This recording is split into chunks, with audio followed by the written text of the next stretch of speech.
Hello, and welcome to the Tuesday, November 20th edition of the SIG Cluster Lifecycle team meeting. There are just a couple of things on the agenda today. The first two I stuck on there are related to the upcoming 1.13 release, which is fast approaching. The first one is about the release notes and making sure that our SIG is covered sufficiently in the release notes. I know this is something that Tim and the folks that work on kubeadmin have been definitely keeping up on, both this one and the next one. But I did, for the release notes, want to ask, right now, the SIG Cluster Lifecycle release notes are entirely about kubeadmin to GA.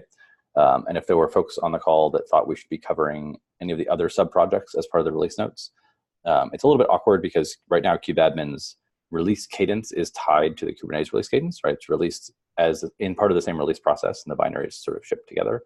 Whereas things like kops and kubespray and all the other sort of sub-projects listed for our SIG are released on their own independent cycles. But Tim and I were chatting in the release notes doc, and he said that it might make sense to drop some breadcrumbs to the other tools' release pages and mention that they have sort of separate release cycles. So I want to see what people thought about that. Maybe Justin, I saw you online. You can chime in since you've done this in the past for kops.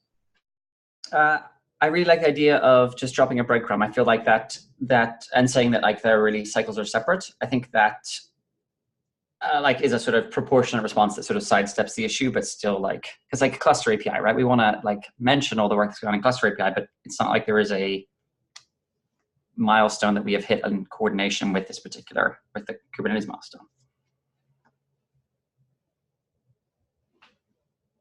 In my opinion, like at least one sentence for some of the major things that we have is a good idea. And I should probably ping like people in the Kubernetes SIG Cluster Lifecycle Slack to see if they want to. But like kops, since Cluster API, you guys are already here, so.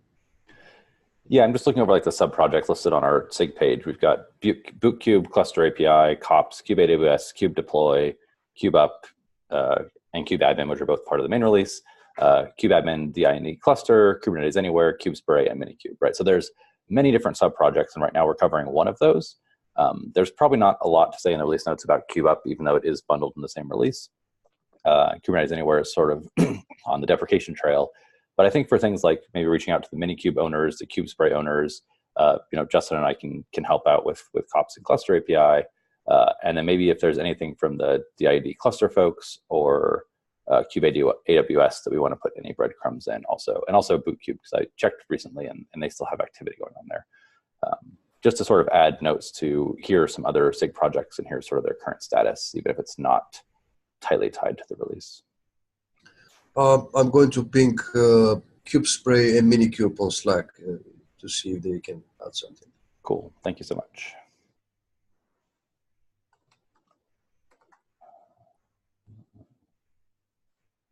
Yeah, and by way of background, like for kops, I think the goal is, the feedback we've got in kops is that people like the fact that kops releases don't come out at the same time, because it means that when kops does land, we try to be a working thing that you would feel comfortable installing. In the same way, like GKE doesn't release like on the same day that Kubernetes the 13.0 is released, right? The likely future update will be that like, we want to get to the point where we have an alpha or a beta release available at release. So hopefully we can link to that in future. I imagine, my understanding is kubeadm at some stage wants to move out of tree. And so when you have the opportunity, it seems like it is a user-facing, from the user point of view, it's a better experience if you sort of curate the Kubernetes release a little bit, which does mean that the risk, though, is then, of course, that then SIG Cluster Lifecycle would have nothing in the release. So Justin, you say that it's working okay for you, like the decoupling from the release cycle. Very much so, yeah. It really, I mean, we are well behind, let's be clear, but it is, users like the fact that when we do release, it's sort of good. They wish that we did alphas and betas earlier so that they had an option, didn't have to build from source, for example. Okay, thank you.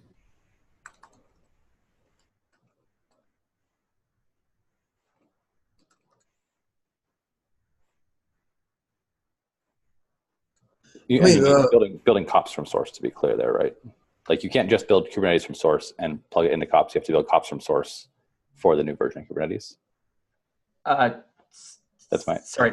Yeah, building kops from source. But yes, we can. You could also build Kubernetes from source and plug it into kops. But if there are like if there's flag deprecations, for example, and we're passing a deprecated flag, kops would likely break. Right. Exactly. Okay.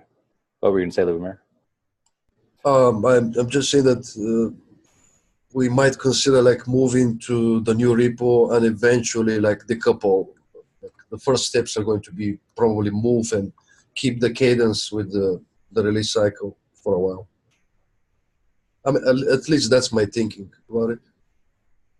The coupling between kubeadm and a Kubernetes release is conceptually pretty light already, right? Like what we're actually installing that relates to a Kubernetes version is just a Docker image that happens to be built on a specific version. And you can override that. It's probably not a particularly good idea, but you could do it. Something that we should consider is upgrades. Like currently we are fixed with the version of Kubernetes, and it makes it easier for us to pick the version of the kubelet. It matches the version of kubeadm in the ideal scenario, and also we can download the same version for the control plane.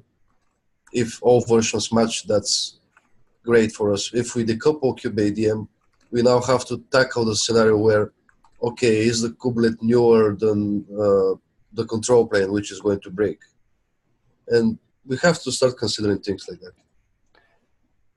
I think we already need to worry about the kubelet being newer than the control plane, though, right? Because you could run sort of two different versions of kubeadm on the control plane machine and the node machines, right? So you could already put yourself in that situation.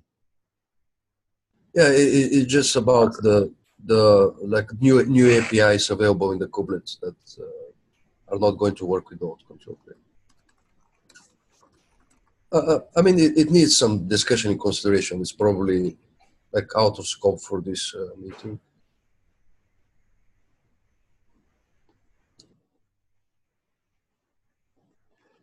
Yeah, I know that Jacob had written up sort of a roadmap of how to get the code out of the main repo, but I think as Lubomir said, that wasn't necessarily geared towards getting the release decoupled as the first step. It was getting the code out as the first step, and then decoupling the release would be a follow-on step.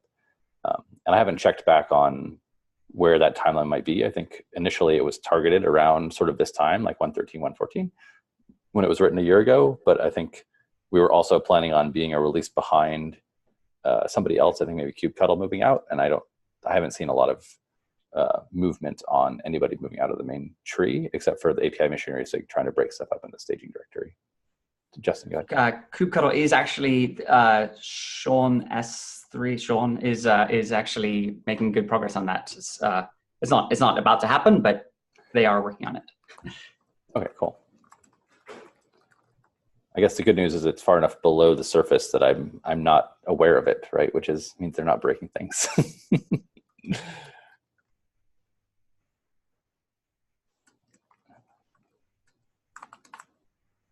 Cool. All right. So along the same theme, there's going to be a series of blog posts for 1.13. So I just shared this doc with our SIG, so everybody should be able to see it now. The plan is to have, as we've done in past releases, sort of a big blog post announcing the release, and then a follow-on sort of series of blog posts for, I think, 5 or so days, highlighting different things as part of the release. And with the kubeadmin being promoted to GA, like that's one of the big headlining features for the 1.13 release. So it's going to be, I think, at the top of the main blog post, and also the contents of probably the first, but maybe the second sort of daily blog post following up there. So again, I think that Lucas and Tim have been involved, and maybe other folks, but they've been commenting on the doc, so I know they've been involved in crafting both like the description for the first day, and then also sort of signing up to write the daily blog post. So if people want to take a look at that, I think unlike the main release notes, this is probably a place where it's less useful to highlight our other SIG subprojects. But if people are, helping out on kubeadmin, like Lubomir and Liz and other folks on the call, and they're not aware of these blog posts docs, you should probably be looped in and take a look. Yeah, I wasn't aware of the blog post, but I was like anticipating that we should do some sort of a blog post in general. So who is currently writing them? Lucas, probably. Or Well, so the main text here, I think that Caitlin had sketched something up or maybe copied it from the past, a past doc. And Lucas went through and edited it yesterday. It looks like those edits have all been accepted because I don't see a bunch of like in-flight text changes like I did yesterday when I looked. So he sort of massaged the words there, but feel free to also take another pass. And then there's a link at the bottom if you scroll down for the five-day features blog series. And I don't know who is going to be writing that blog post. So that's not clear from here, and I haven't heard anything through back channels about that either.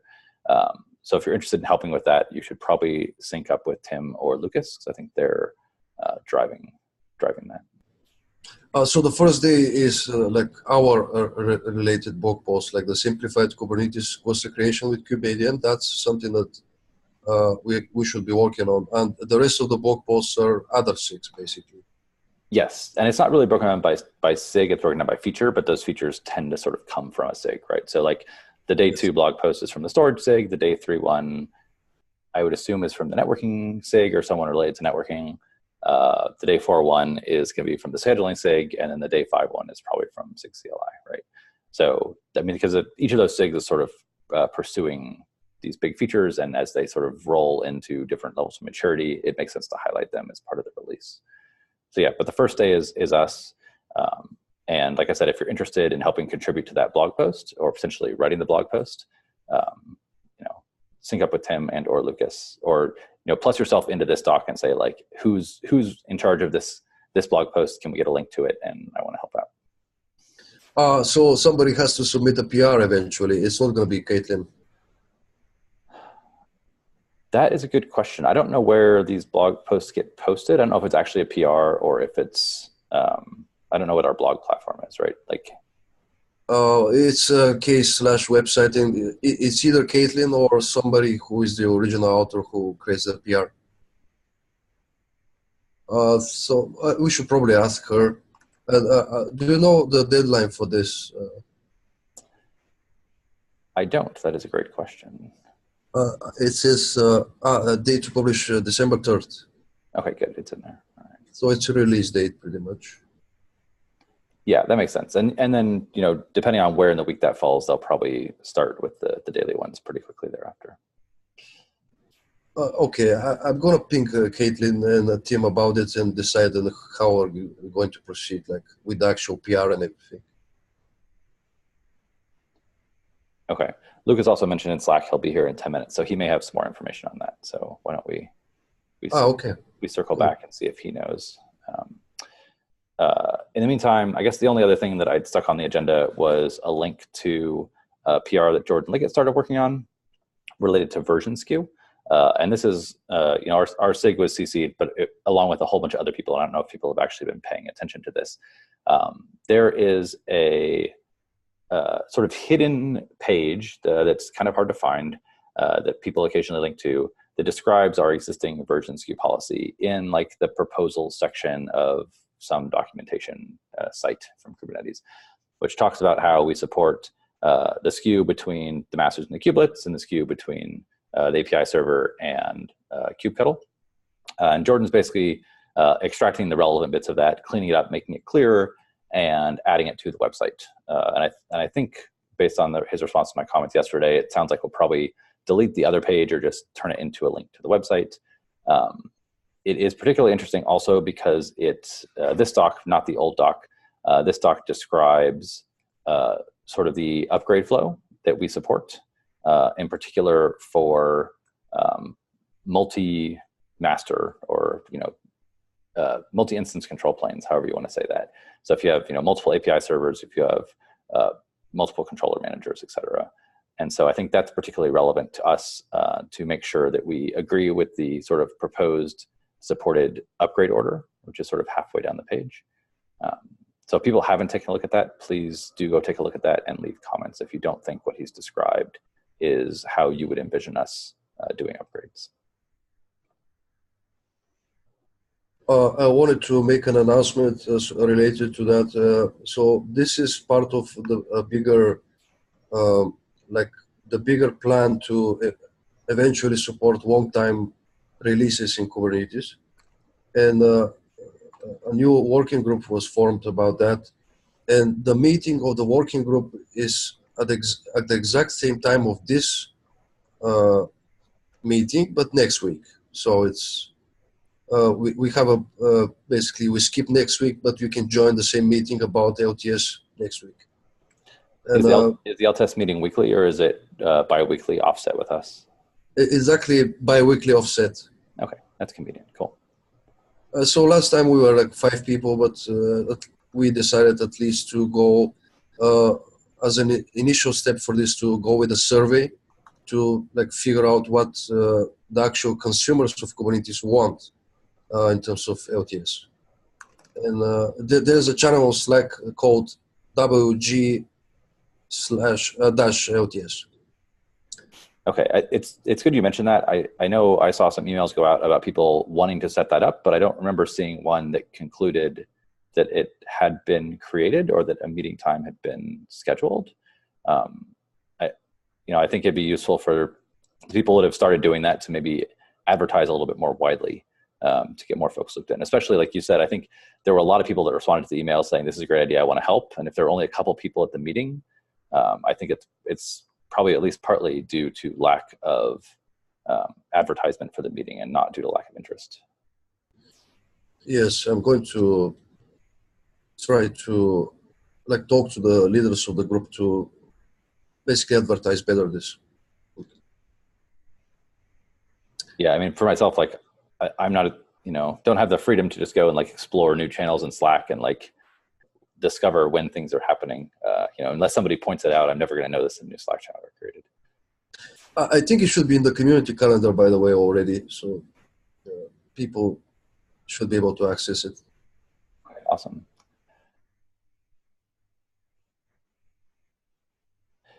You said that's sort of related to the version skew. I think one of the really interesting things about an LTS, maybe this should be for the other meeting, but we can waste a little bit of time while we wait for Lucas to get here to talk about the blog post, is that the version skew policy in particular says things like, this is designed to last for 9 months because we release quarterly. And if we start changing our release cadence or changing the way that we release, it probably will also mean that we need to change the way we think about supporting version skew.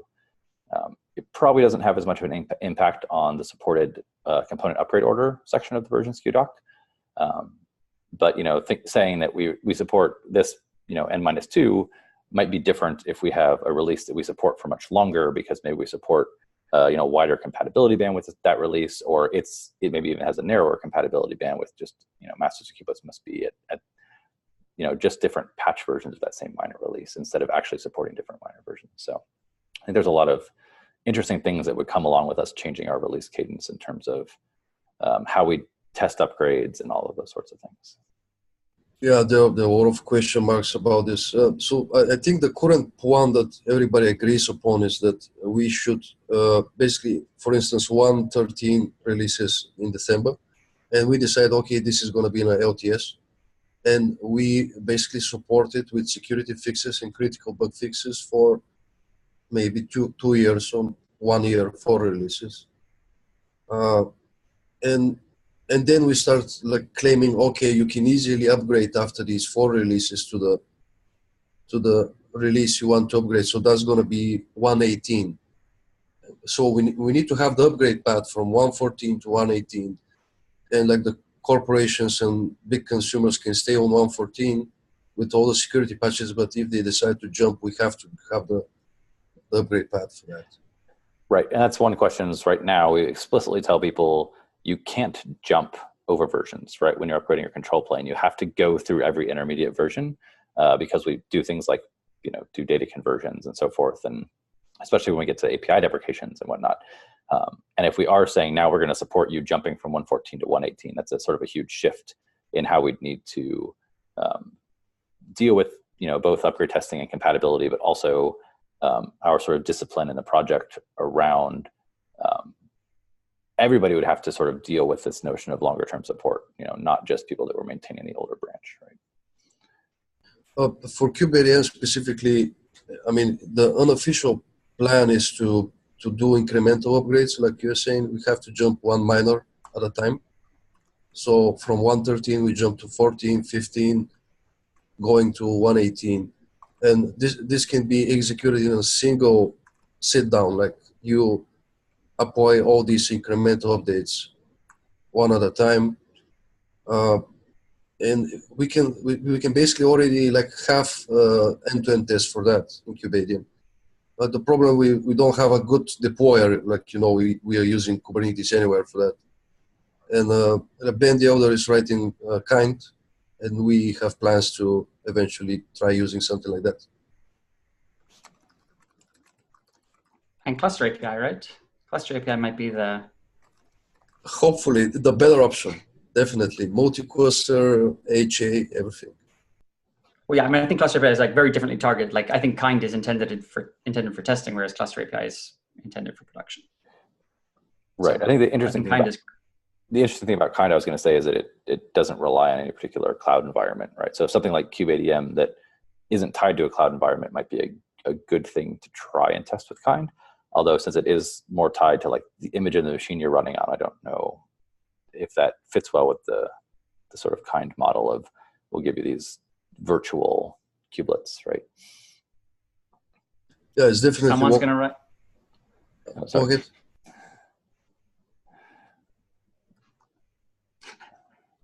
I was just going to say, someone's going to write cluster API provider container to you, right? Sure. Maybe Ben will do that for us. Yeah, I mean, kind is great. It's going to be great for like localized testing without the cloud provider and stuff, because you have to spawn virtual machines and credentials and stuff. And in like Kubernetes in Docker is like really the easiest way to test things, except that kind is not yet supporting multi-node, and this is something that we have to support eventually as well, if we want to test full scenarios.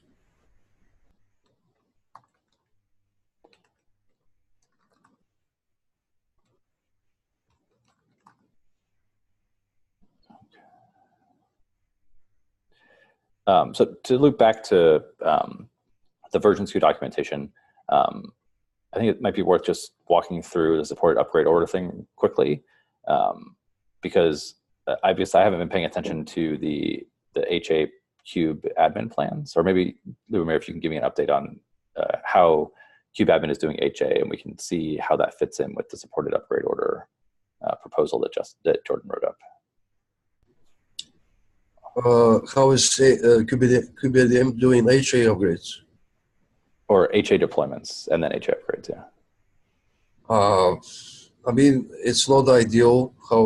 So I basically created a couple of diagrams the other day, and I'm planning to post them at the current documentation that we have for HA, because I wanted to see people, to show people how, basically we have a couple of scenarios. One of them is a stacked etcd. This is basically each control plane node also has an etcd member. That's the first scenario. And the other one is where you have an external etcd cluster, completely external to your control plane nodes. And basically, we support these two topologies. And both of them have problems with like moving certificates from one location to another. And I'm not very deep into this, but I'm sure that Liz, Fabrizio, and Chuck can elaborate more on this.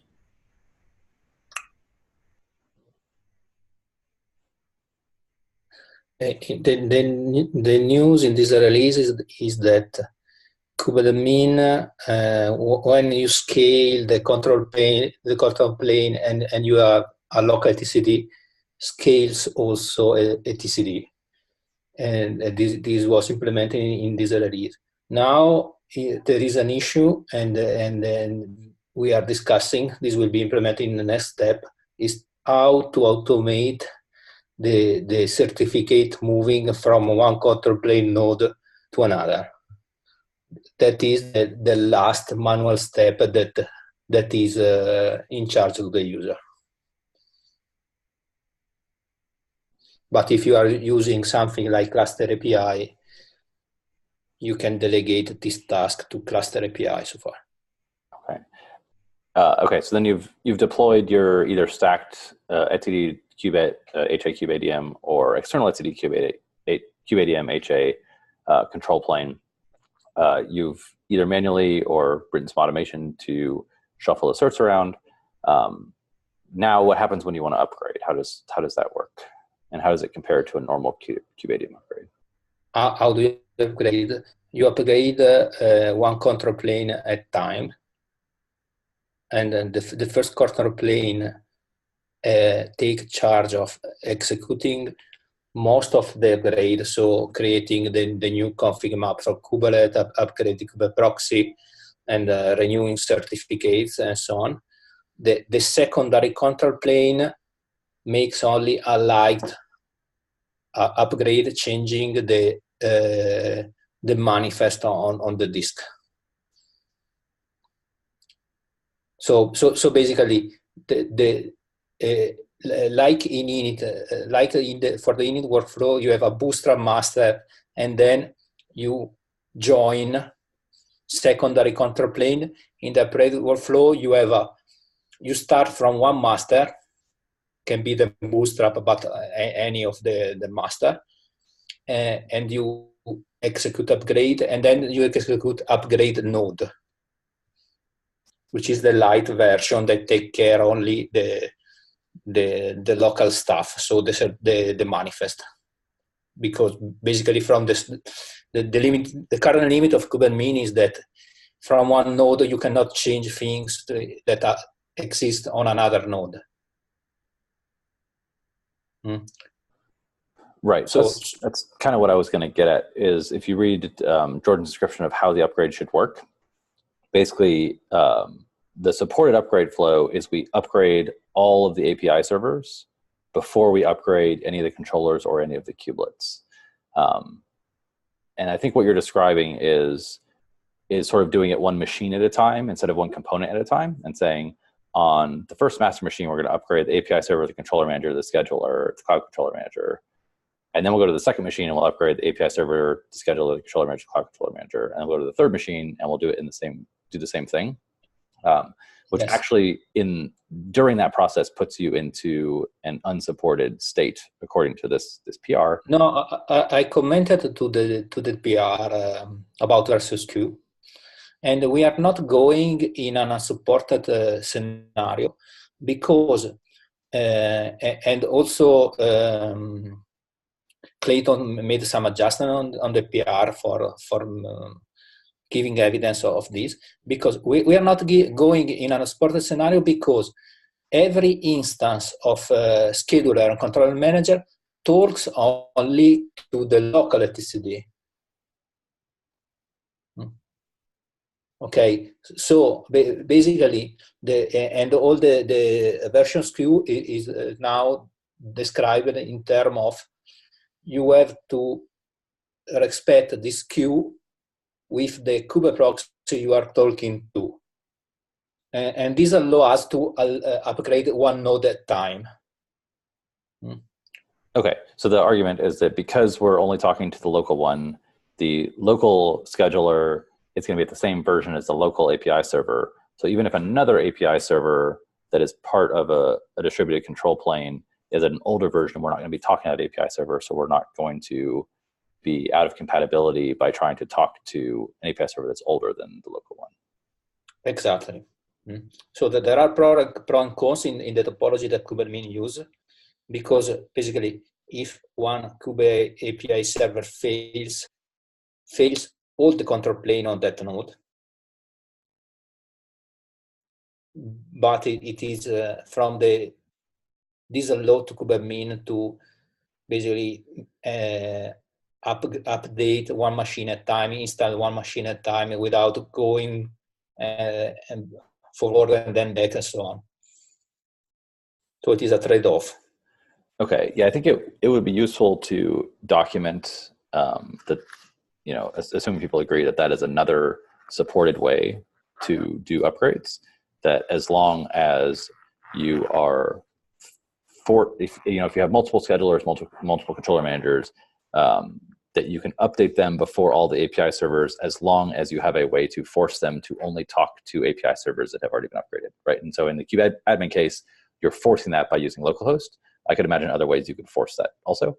But I think a easy way to think about it is by forcing it using localhost.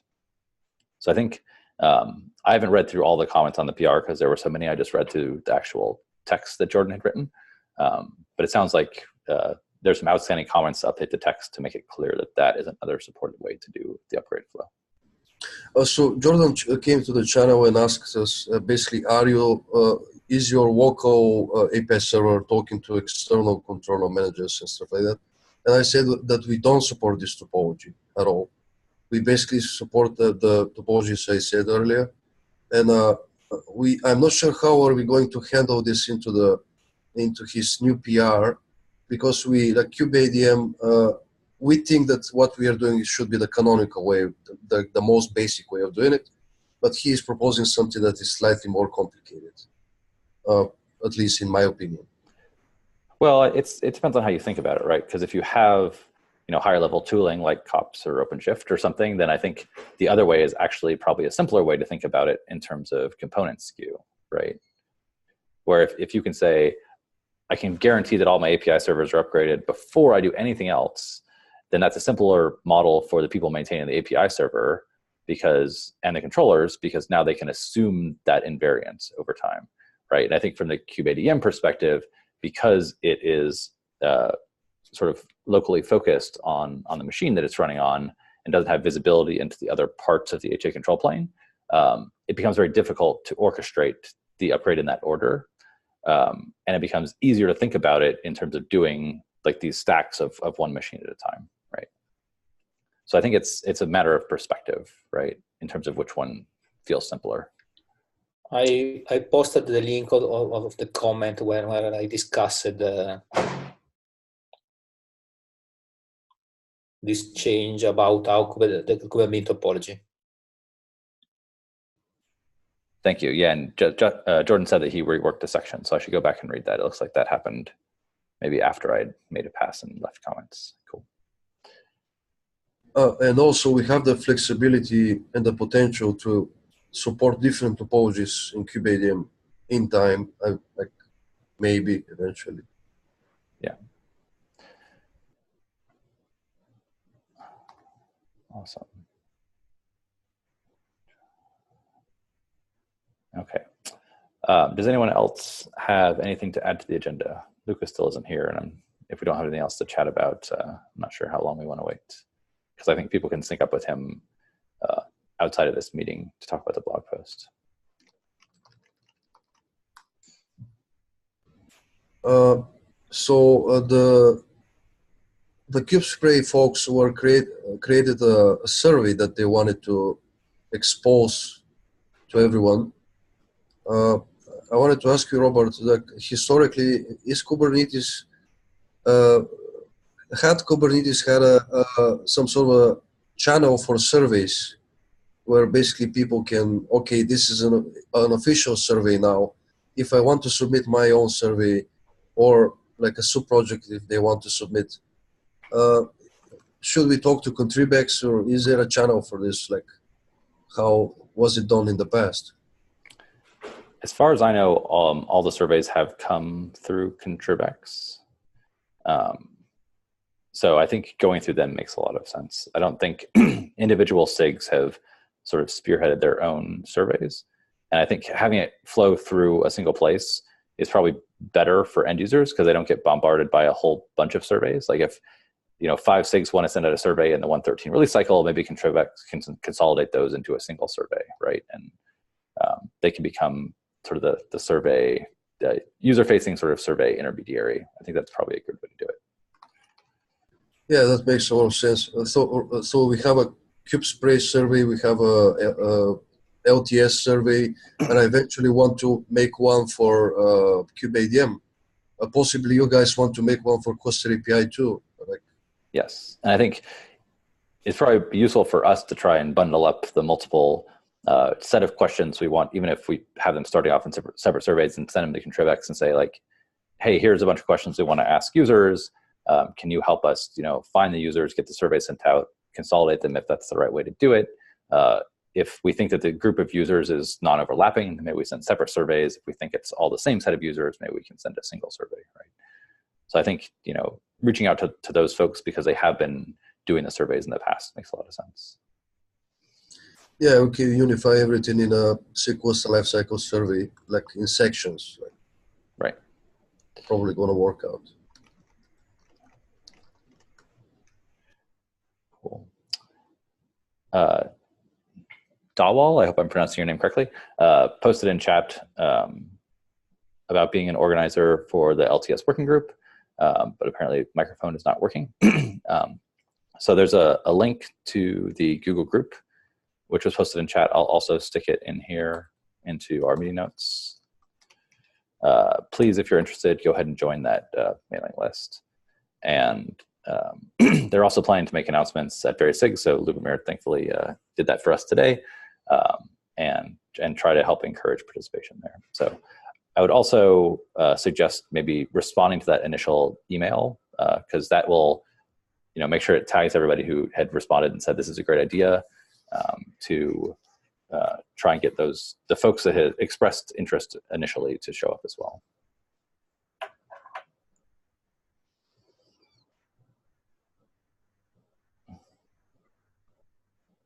And the survey link is in the same Google groups.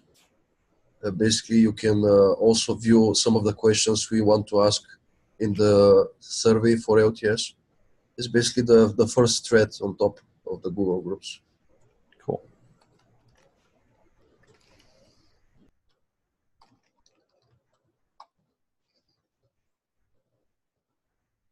Looks like Lucas is not coming today, I think. Yeah, it doesn't look like it. It does feel like we're sort of running low on agenda items here. So unless somebody else has something they want to talk about, I think it's a good time to call it. We will see everybody either next week at the LTS meeting or in 2 weeks back at this meeting. Thanks everyone for coming. Thanks. Thank you. Bye-bye. Take care.